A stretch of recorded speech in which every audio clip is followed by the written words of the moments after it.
Halo guys, welcome back to Artificial and Facts YouTube channel. Kali ini kita akan membahas tentang prinsip-prinsip perhitungan dalam probabilitas dan penerapannya dalam aplikasi SPSS. Tapi sebelumnya, jangan lupa klik like, comment, share, and subscribe. Jadi langsung saja kita akan membahas prinsip yang pertama, yaitu prinsip perkalian. Rumus perkalian dapat digunakan saat ada M cara melakukan sesuatu dan N cara melakukan hal yang lainnya, maka dapat ditemukan berapa total atau susunan yang dapat terjadi. Dengan kata lain, berapa banyak cara yang dapat digunakan untuk melakukan keduanya. Jumlah total susunan sama dengan M kali N. Rumus ini juga dapat dijabarkan untuk kejadian lebih dari 2. Pada 3 kejadian M, N, dan O, jumlah total susunan sama dengan M kali N kali O. Kita masuk pada contoh soal dan penyelesaian dari prinsip perkalian. Bank Indonesia berdasarkan website bi.go.id menawarkan 10 layanan. Adapun cara mengakses layanan-layanan tersebut adalah melalui website, telepon, email, dan kunjungan secara langsung ke kantor Bank Indonesia. Berapa banyak susunan layanan dan cara mengakses layanan yang dapat ditawarkan oleh Bank Indonesia? Berikut ini adalah penyelesaiannya. Total susunan sama dengan M kali N, sama dengan 10 kali 4, hasilnya adalah 40. Kita masuk pada pembahasan yang kedua, yaitu prinsip permutasi. Rumus permutasi diterapkan untuk mencari jumlah susunan dari objek sejumlah R yang terpilih dari sekelompok objek sejumlah N kemungkinan. Rumusnya yaitu permutasi R dari N sama dengan N faktorial per N kurang R faktorial, di mana N merupakan jumlah kejadian yang bisa dipilih dan R merupakan jumlah kejadian yang harus dipilih. Sedangkan P merupakan permutasi dan faktorial disimbolkan dengan tanda seru. Kita masuk pada contoh soal dari prinsip permutasi.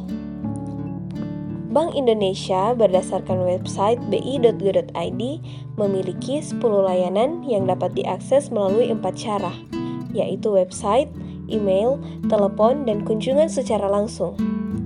Berapa banyak cara berbeda ke-10 layanan tersebut dapat diakses melalui 4 cara yang berbeda?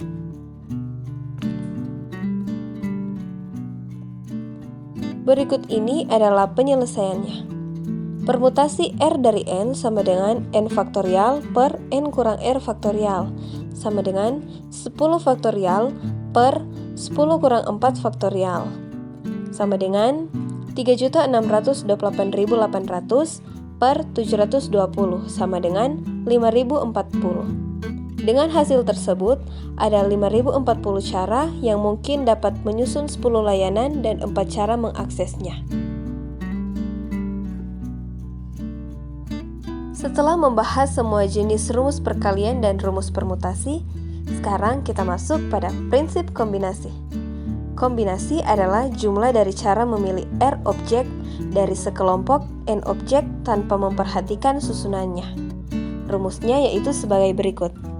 Kombinasi R dari N sama dengan N faktorial per R faktorial kali N kurang R faktorial, di mana C sama dengan kombinasi, N merupakan jumlah kejadian yang bisa dipilih, R merupakan jumlah kejadian yang harus dipilih, dan faktorial disimbolkan dengan tanda seru.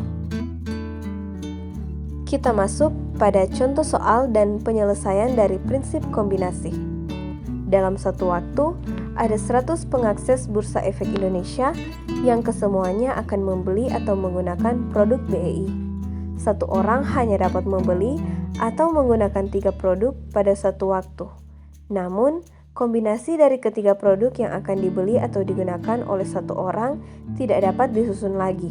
Artinya, jika saham, reksadana, dan ETF digunakan oleh salah seorang dari pengakses BEI, maka saham, reksadana, dan ETF atau kombinasi lainnya dari ketiga produk itu tidak dapat digunakan lagi.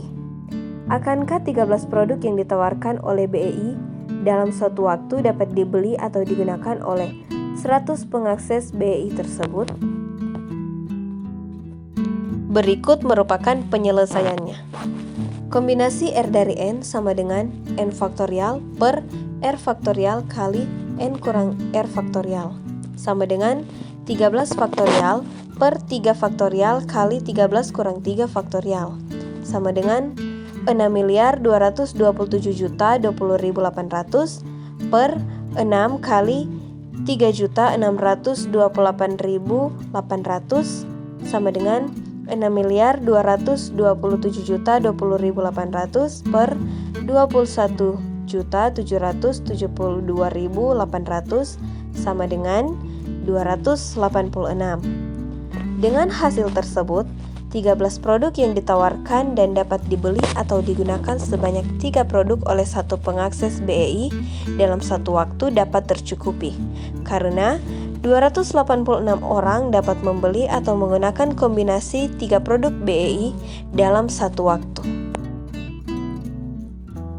Nah, itu dia prinsip-prinsip perhitungan dalam probabilitas serta penerapannya dalam aplikasi SPSS. Semoga melalui tutorial saat ini, teman-teman boleh mengerti apa itu prinsip-prinsip perhitungan dalam probabilitas. Semangat belajar! Selanjutnya, kita masuk pada penerapan prinsip-prinsip perhitungan ke dalam SPSS. Yang pertama, buka aplikasi SPSS. Kemudian, klik pada variable view untuk memasukkan variabel. Masukkan nama variabel, misalnya gandum, untuk menjelaskan nama variabel jumlah gandum yang terjual dari gudang. Otomatis diberi tipe numerik dengan weight 8 dan desimal 2 oleh SPSS. Untuk mengganti tipe data, letakkan pointer mouse di type, kemudian klik pada tombol elipsis yang muncul.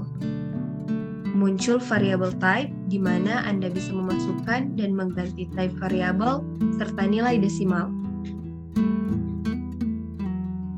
Isikan label untuk data tersebut, kalau perlu isikan di kolom label.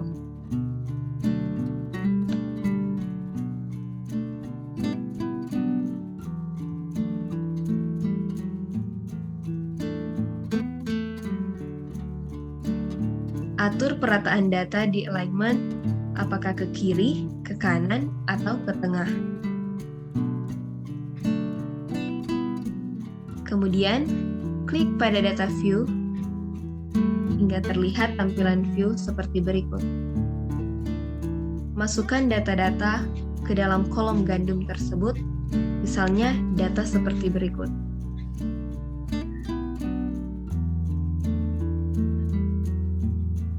(76), (88), (66), (73),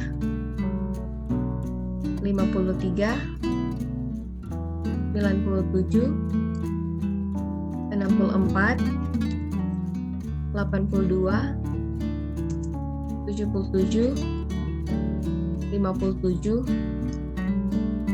93, 85, 70, 76, 68.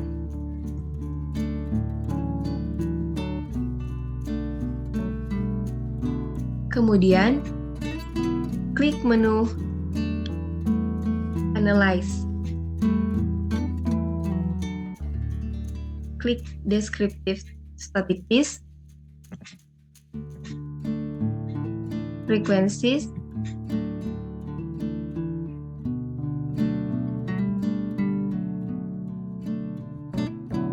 kemudian pilih nama variabel yang baru dibuat dan masukkan ke kanan dan klik pada panah kanan.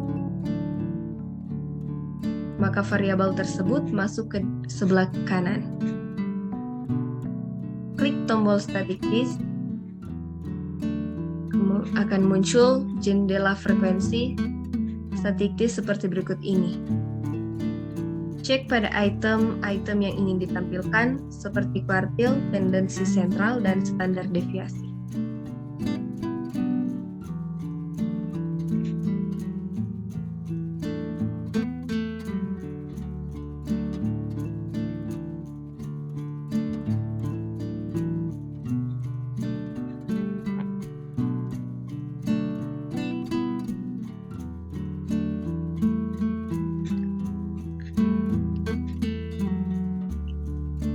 Selanjutnya, continue.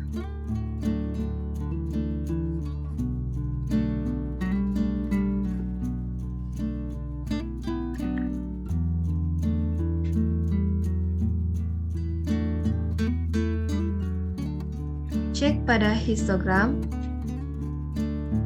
show normal curve on histogram, kemudian klik continue.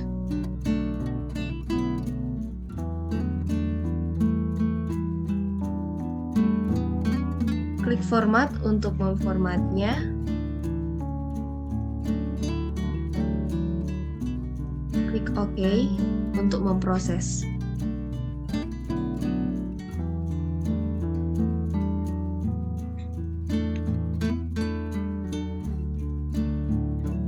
Anda bisa melihat jendela output menghasilkan output yang diprosesnya.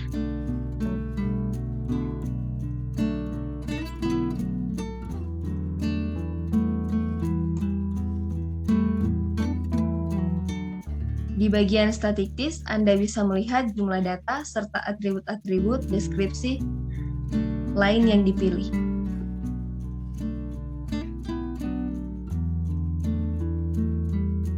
Di tabel berikutnya, ada frekuensi dari tiap kemunculan data, presentasenya, dan nilai kumulatif dari presentase tersebut.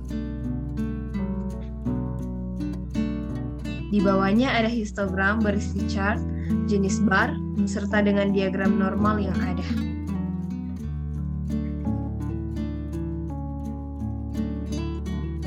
Untuk menyimpan outputan ini, klik pada File, Save, yang ada di jendela output. Isikan nama file di kontak teks file name.